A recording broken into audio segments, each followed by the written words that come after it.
j'avais rejoint immédiatement, dès mon arrivée à la Casbah, les rangs de la zone autonome Ma'al-Aïd el-Shgar et Bouchafa, Mokhtar, qui était la wilaya 4.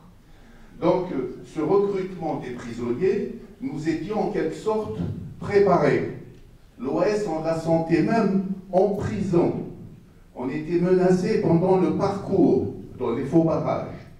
Et donc, il y a eu cette perspective de la zone autonome. Et on n'avait pas du tout le souci des Harkis, je peux témoigner.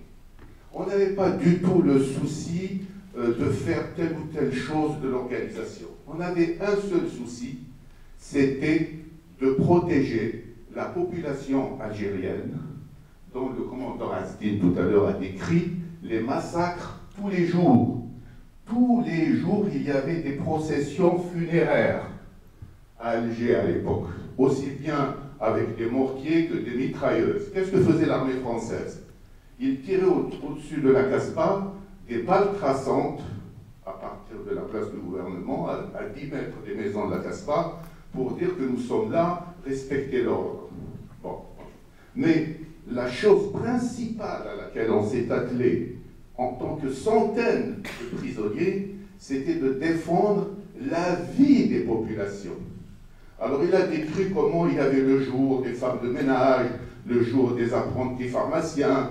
Et moi, Sadek Hajos, par exemple, m'a raconté que des jeunes, pieds noirs, buvaient leur limonade, et puis l'un a vu une femme algérienne passer, il est allé la battre, il a pris son pistolet, et puis il est revenu continuer la discussion et continuer à siroter sa limonade. C'est pour vous dire, à l'époque, c'était pour nous une question de survie. Alors, il n'a pas parlé beaucoup quand il y a eu la discussion et la négociation avec le préfet Vitalis Kroos. Vous vous rappelez combien il y a eu de bagarres sur le délai qu'il fallait accorder aux rapatriés pour partir en 2 mois, en 1 mois, en 15 jours. Et quand Omar Oustir avait tranché, il a dit, on ne peut pas 2 mois. C'est parce qu'on ne pouvait pas assurer la sécurité des rapatriés qui partaient de